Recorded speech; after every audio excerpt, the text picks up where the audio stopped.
Terus begini Pak Paninggo tentang sekarang pernikahan di sekarang yang juga yang sedang digalakkan pemerintah di Gunung Kidul juga terutama itu adalah masalah masih tingginya angka stunting. Ini tanggapan Pak Paninggo gimana? Dan kedepannya mungkin harapan-harapannya solusi yang bisa diusulkan oleh Pak Paninggo gimana? Saya jujur, saya ada desa yang stuntingnya tuh tinggi. Kita ada, dan itu kan bisa kita anggarkan di dana. Iya, dan sekarang wajib sekarang ya. Sekarang wajib. Kemudian juga itu pun juga sana pada PKK. Setiap kali pertemuan sampai stunting dan stunting udah lah yuk kita bakal kita terdil, kita akan kalah masa zaman kita, anak kita akan kalah. Tinggi badan kan kecil kan? Betul. Tuh, persaingannya ke depan kalah kita. Kalah, makanya karena sejak awal sejak di kandungan bagaimana gizi orang tua ini. Makanya saya sering mendorong bapak-bapak misal ya, nek rokok tuh gantek nggo makan bojomu kan gitu. Susu. Itu susu monggo lah, kemudian buah-buahan daging. Ya, itu kegiatan itu saya sampaikan termasuk juga kembali ke mahasiswa datang KKN ya saya minta nanti undang mana instansi yang kompeten untuk memberi edukasi stunting ya. Ya memang ini cukup berat juga ya, tapi perlu contoh lah itu kita perlu contoh. Insya Allah tetap bisa. Jadi sejak melalui agama juga kembali agama lagi. Terus begini Pak, tadi udah kita bicara masalah pernikahan di stunting. Sekarang yang mungkin yang lain juga ya Pak tentang kasus bunuh diri. Itu bagaimana peta permasalahan di Patul dan yang sudah Pak Paninggo usahakan dan kedepannya itu bagaimana tentang masalah lain. Ini kayaknya kan hampir setiap tahun ada masalah seperti ini, itu gimana Pak? Ya, kita tidak bisa menampilkan itu ya. Tidak bisa mengingkari ya. Itu paling banyak kan ya. Betul. Jadi menurut saya itu kelihatannya persoalan sosial yang tidak terselesaikan, misalnya sakit tidak tersembuhkan dan tidak ada komunikasi yang baik antara keluarga. Betul. Termasuk kadang-kadang menurut saya tidak menguntungkan kasus rentannya salah satu pernah terjadi kan? Iya. Bunuh diri kan, bunuh diri kan itu salah satu itu. Bahkan jadi saling berkaitan ya Pak ya. Makanya kan saya betul-betul yang tadi saya lawan betul, meskipun saya juga dilawan ini. Berarti banyak yang nggak suka juga ya? Oh nggak suka, begitu pensiun seneng banget mas. Lalu begitu saya nongkrong situ, mereka itu pergi. Oh yang punya rumah ngekos tak undang kok. Mas, saya punya kos untuk kos itu tak undang mereka. Jangan pakai itu lagi. Jangan bertanya lagi, kasihan luar biasa nih Pak Paninggo ini sudah dilakukan. Tapi ya lawannya banyak juga. Kalau kemudian tapi Paninggo sudah meninggalkan warisan presiden yang untuk kedepannya nanti bisa diteruskan begitu ya. Saya kembali lagi kapan lagi kalau bukan sekarang? Iya. Gimana kalau sini dan siapa lagi kalau kumpul kita yang akan mendorong. Terus ini Pak Paninggo ya, ini kan juga menjadi keluhan di mana-mana tentang program KB itu kesertaan kaum prianya masih sedikit ya. Baik itu kondomnya ataupun steril laki-lakinya itu untuk kaum pria masih sedikit. Artinya kesertaan KB lebih banyak masih di kalangan kaum ibu. Ya paling tidak kondomnya lah ditinggalkan. Jadi ini tanggapan Pak Paninggo gimana tentang KB? Orang laki-laki SOB kan? Kenapa nih? Setelah orang betah. jadi gini, begitu zakar berdiri, hilanglah akal sepakat.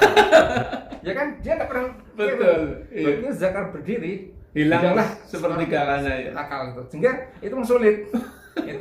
itu perlu keterbukaan antara iya. Ya kalau yang kaitan dengan sen kondom tadi, vasektomi itu kan ini memang perlu pencermatan dari sisi agama ya. Iya, betul. Itu masih ada pro kontranya. Betul, iya, pro kontra masih terjadi. Sehingga ini perlu pendekatan dalam arti secara personal saja. Iya. Tapi kalau kayak kondom tadi saya rasa ya tadi SOB kemudian yang sewu Mbak saya nggak saya denger ya rasa nemanya kurang gitu. Tutup kuping Mbak saya. betul. Tapi tadi itu memang paling kita repot. Iya. Itu bisa terjadi repotnya tuh. Banyak terjadi ya. Buang keliru Mas. Buang malah ono sing dodolan bocah. Jadi dikira aku pelembungan, ditarik ngono pucuke kan ada yang ditemukan. Karena ketidaktahuan kecoban orang tua itu kelemahan situ. Iya. Jadi itu ya dari memang perlu edukasi yang baik kepada kaum laki-laki begitu ya. Memang ini masih pro kontra yang memang ada kesan tadi itu ya kalau untuk kondom orang laki-laki kadang-kadang ya namanya kurang, SOP-nya suara betah, gitu. Suara betah, kayak ribet begitu ya Pak. Ribet, dan ribet tadi begitu selesai ribet lagi, lembuan hati-hati temuannya jadi masalah nanti. Malah begitu dolanan malah. Ono sing ini Mas desain banyu gantung nang apa ya.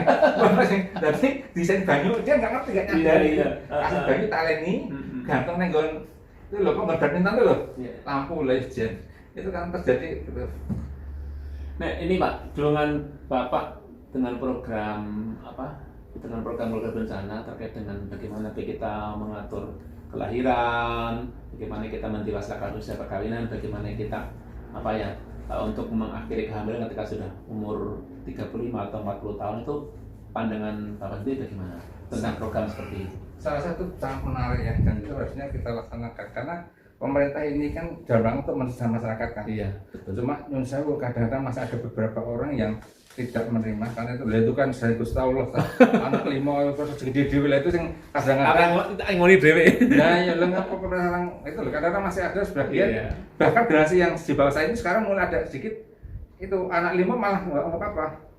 Masih di bawah saya jauh yang harus diberi edukasi ya, Bang. Sebenarnya tidak hanya sekedar untuk memberi makan sebagai tapi ada hal yang lain. Pendidikan misalnya itu ya, kasih sayangnya gitu. Banyak kan di program ini juga ini Pak. Jadi sebisa mungkin jangan ada dua berita dalam satu keluarga. Jadi caranya harus diatur gitu. Dan jangan itu, waton. Ya, itu bisa kita rasakan juga. Banyak anak-anak yang misalnya terutama yang kecil itu menjadi kemeren karena apa? Pertama, dia umurnya 6 dewe kan. Kedua, kelambi sindok kasih bapak-bapak karena itu masalah. Iya, aku ngelungsuri. Ngelungsuri lah tuh, bahasanya kan ngelungsuri. Itu ngelungsuri itu sebenarnya masalah. Itu hanya belum nanti ada komunikasi misalnya gini.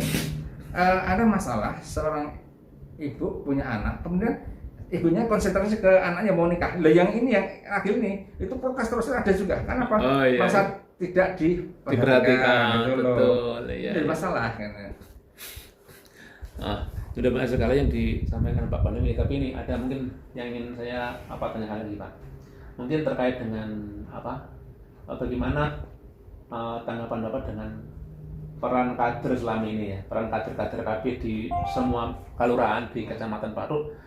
Pandangan Bapak selama ini, tanggapan Bapak terhadap para kader itu seperti apa ya, peran mereka, apakah memang masih ada yang perlu ditingkatkan atau bagaimana, dan mungkin harapan Bapak ke depan kepada para kader untuk berkiprah dalam program ini bagaimana? Saya rasa kader itu luar biasa. Luar biasa. Gus dan kawan-kawan ini. Betul. Saya merasakan hebat. Beliau tidak berpikir soal finansial. Betul. Dia berpikir aman sebagai ibadah. Betul. Tidak pernah dia tanya. Tiap bulan ya Pak harus mendata, balita, menimbang. Belum nanti salah, datang salah, kemarin ada stunting salah jadi rame. Kader jadi masalah.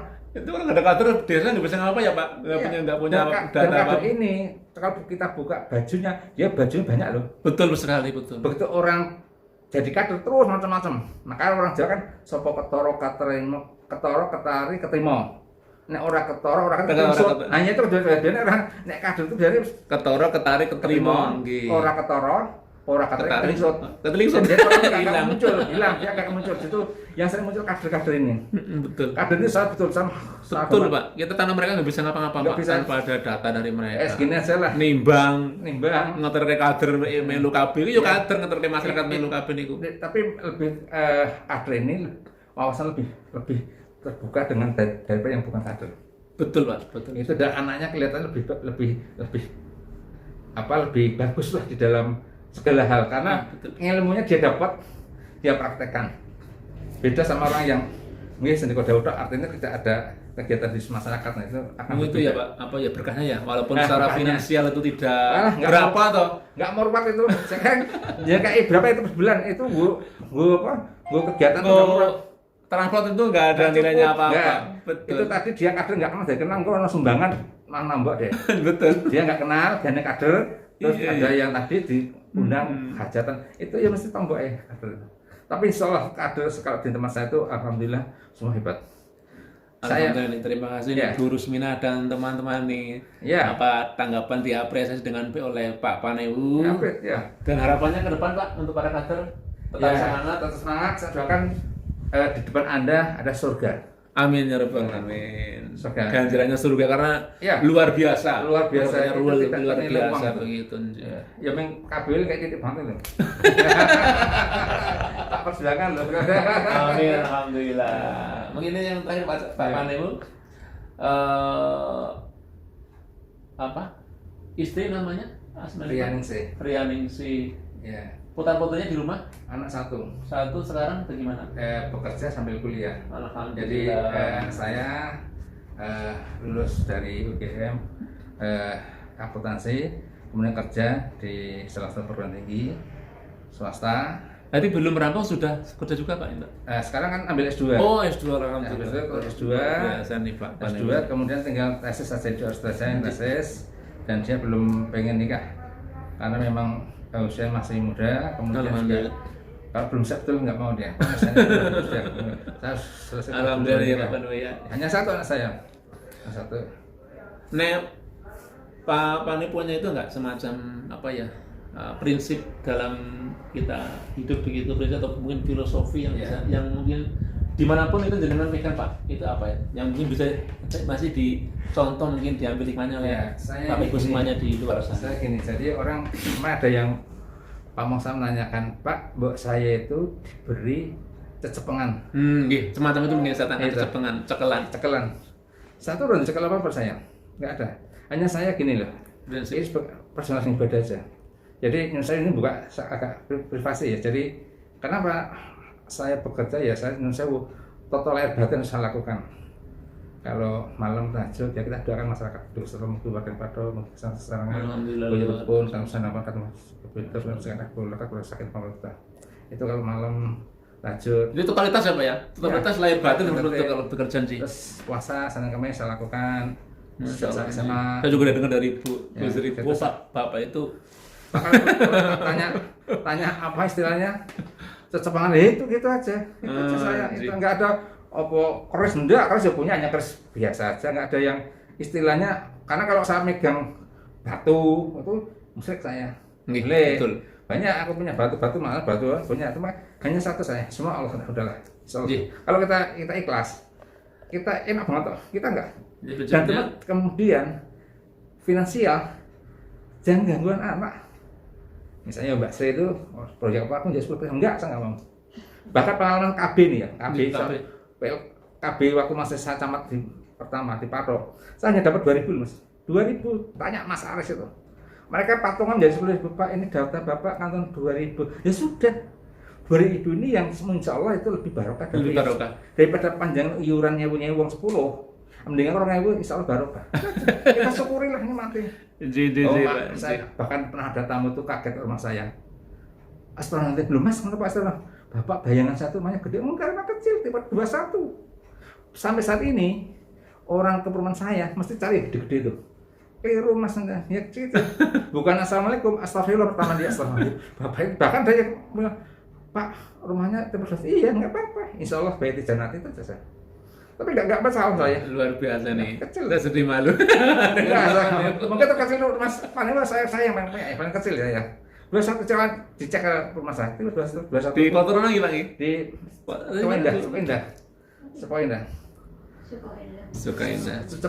Cepin. Jadi ngandung selatan. Jadi tapi saya bangga dengan nomor 21 loh Mas. Itu durasi itu insya Allah panjang umur. Pertama ke kamar mandi kan dekat dengan semeter sampai. Jadi saya juga pernah ke dapur sampai. Jadi nggak usah jauh-jauh kan cepat. Ya kemudian kalau nuwun nggak usah keras nuwun udah dengar. Cuma tipe 21 cirinya gampang Mas. Anggar mripate sepit ini tipe 21. Ya. Kenapa? Mripat anggar bengi tutup bantar bapak. Enggak sih lah ngerti. Sampai terima kasih Pak. Ini luar biasa ya. Prinsip hidupnya seperti itu, terus begitu banyak sudah beliau inovasikan di kecamatan ini Kapanewon Partai, dan saya yakin ini semua menjadi warisan, menjadi tinggalan yang baik yang nanti bisa dirasakan oleh masyarakat Patok dalam waktu yang sangat lama ya toh, dan harapannya nanti bisa diteruskan oleh pejabat-pejabat Panewon yang akan datang, begitu harapan seperti itu. Terakhir Pak, pesan panjenengan untuk apa untuk pemirsa semua, terutama teman-teman PLKB ya, terutama lagi dengan kader-kader, tapi terutama mungkin teman-teman PLKB lah Pak. Ya. Pesan Pak Pandu gimana? Ya, terima kasih untuk teman PLKB bekerja dengan jujur. Insya Allah. Alhamdulillah. Jujur aja lah. Jujur. Insya Allah. Ya. Asal jujur, kita orang yang jujur, insya Allah tidur nyenyak. Amin. Itu aja. Orang nggak jujur, Gelisah. Udah. Saya jujur aja, wong jujur aja kok nggak gelisah apa nggak jujur kan itu loh. Jujur aja, semuanya kerja jujur dah. Itu Jalan bekerja jujur gimana? rezeki itu sudah diatur. Nggih. Udah nggak kemana kalau dalam rezeki sudah kemana lebih baik gini loh. Pengen kan oleh oke. Nggih. Barokah kan nggak bisa, ya bisa titik asal disyukuri masuk nikmat insya Allah akan tambah nikmat lagi Allah itu aja. Kalau saya hanya jujur aja Pak, saya tanya aja teman-teman saya di kantor sini, saya kalau saya nggak ada insya Allah mau ngigoki nggak pernah insya Allah. Justru saya kalau ada uang silahkan, misalnya kemarin dapat uang berapa juta ini sudah waktu baru COVID udah kasih operasional semua kok, beli beras semua kok, sedekah itu aja. Cucilah tangan Anda dengan sedekah itu, contohnya itu aja. Nggak ada apa pusoko enggak punya itu. Semua yang Gusti Allah punya saya. Nggih. Puasa dan tahajud itu saya insya Allah itu. Nggih, matur sekali ini petuah-petuhannya Pak Pandai untuk teman-teman PLKB dan semua ke depan nanti kita bisa menghayati apa yang beliau tawarkan kepada kita. Jadi kita teman-teman PLKB, terutama yang dari Patuk mengucapkan yang mungkin mangai bagi semoga Bapak makin sehat, bisa mengisi kegiatan sehari-hari dan tetap semangat, tetap bisa berkiprah di masyarakat meskipun di jalur yang berbeda begitu Pak. Terima kasih waktunya hari ini Pak Paniwu mengganggu kami dari teman-teman PLKB dan nanti insya Allah nanti untuk rekamannya nanti kita posting, nanti kita sampaikan linknya pada Pak.